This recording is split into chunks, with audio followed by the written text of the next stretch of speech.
What is going on, guys? It is Wrestlelamia here, back with some more news.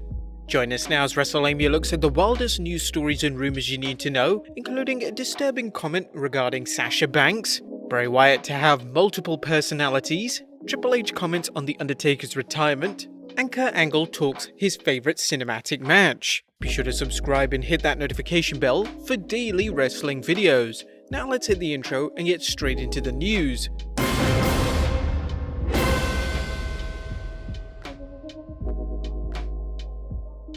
Our first story looks at a disturbing comment regarding Sasha Banks. Now, as you know, there are currently a lot of people accusing a number of wrestlers of misconduct in wrestling. Wrestlers such as Matt Riddle, Joey Ryan, David Starr, Legitto, and many others have been accused, including AEW wrestler Jimmy Havoc, where AEW addressed the issue by putting Havoc into rehab. Now, the shocking behavior of these wrestlers continued to surface, with comments resurfacing from AEW star Sammy Guevara on the Whole Effin' Show podcast in 2016. On the podcast, Sammy discusses seeing Sasha Banks during a WWE tryout and shockingly saying, "Bro, Sasha Banks, oh my god. When I was at the WWE the other week, I wanted to just go fucking rape that woman." You had a tryout? Sorta. It was just as an extra thing. A no doubt unsettling comment, as Sammy has received a lot of backlash on Twitter for the comment and is yet to address it. Next up, Bray Wyatt to have multiple personalities and teases a Wyatt family reunion. Now, if you managed to catch SmackDown last week, you would have noticed Bray Wyatt going back to his Eater of the Worlds gimmick. In terms of plans, well, WWE is sure to have him and Braun Strowman face off at Extreme Rules, and according to Ringside News, it's in a cinematic match. They also reported on more plans, as they plan on having Wyatt showing a number of different personalities similar to the Three Faces of Foley gimmick in the Attitude Era. Now, since this match is going to be a cinematic one, they could bring back Husky Harris, then Bray might transform into the Eater of the Worlds, and then finally turn into the Fiend in one match. I mean, this would be incredible. The number of possibilities that WWE could do with this is unfathomable. We can't wait to see what WWE has in store. But speaking of the Eater of the Worlds gimmick, Bray has also teased on social media of bringing back the Wyatt family, posting an old picture of the stable. Obviously, many of those Wyatt family members are gone now, including one as being WWE Universal Champion. But if Bray was able to bring the stable back, who would be in it? Next up, Triple H comments on The Undertaker's retirement. Now, the question fans and wrestlers alike are asking is whether The Undertaker's Boneyard match against AJ Styles at WrestleMania 31 was in fact the Phenom's final battle. Speaking to the New York Post, Triple H shared his thoughts on this big question. I don't know, it's hard for me to say when somebody like him puts it down, because I feel like the dragon is always in front of him one way or another, and he's always going to look to do it.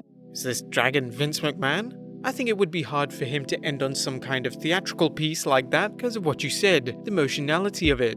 Hunter seemed to think the lack of an audience may have influenced Taker's decision. Triple H, who was involved with the production of the cinematic match, added, "We finished the last shot, and then we're like, alright, I think we got some good stuff, let's go home." There weren't 80,000 or 100,000 people standing up going crazy, and you're getting to stand up to the top of the stage, and you get to have that one last moment. It's not the closure you're looking for. However, as wrestling history has shown, fate can play a role in a wrestler's decision, something Helmsley addressed. Then again, if he decided to never come back, or his health gets worse, or he gets injured or something, this could be the last one. So when I got involved in it, I was hell-bent on making sure for Mark this thing's gotta be everything it could be. It can't fall apart on our end. The Undertaker's Boneyard match was an epic ending to his career, if that's how we wanted to end it. And now in our opinion, the Boneyard match was the best way to end his WWE career. We think Taker should leave it at that, on a high note.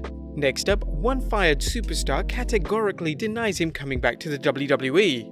Now, both Carl Anderson and Luke Gallows were victims of the Black Wednesday firings, and while they have yet to announce where they're ending up next, WWE isn't going to be one of them. However, one user on Twitter tweeted, "I'm making an outside bold prediction that the Good Brothers have likely been rehired by WWE around the last 2 weeks, and that they are waiting July 18th to throw down one of the biggest swerves in wrestling, and the OC will soon rejoice." He also posted a pic of an article from the Sportster regarding WWE offering contracts to some of the recently released superstars. Well, Carl Anderson didn't have any of that, tweeting, "Absolutely fucking not. Quote that, dumbass." Well, it's safe to say that we won't be in for a swerve. And finally, Kurt Angle talks his favorite cinematic match. WWE Hall of Famer Kurt Angle may be retired from wrestling, but he's busier than ever, managing his nutrition business. Still, wrestling's Olympic hero manages to find time to keep up with the WWE and answer questions about it on his Facebook Q&A. When asked what his favorite cinematic match is, Angle responded, "I enjoyed Firefly Funhouse and Randy vs Edge, but the Taker vs AJ match was my favorite because Taker deserved a match like that at the near end of his career. I suggested he face AJ at Mania last year. I guess he thought it was a great idea." Speaking of cinematic matches, we wonder what Kurt will think about the upcoming cinematic match between Bray Wyatt and Braun Strowman at Extreme Rules. But there you have it guys, the latest wrestling news and rumors you need to know. Be sure to leave your comments down below, subscribe if you haven't already, follow us on Instagram and Twitter, and I'll see you next time with some more wrestling content.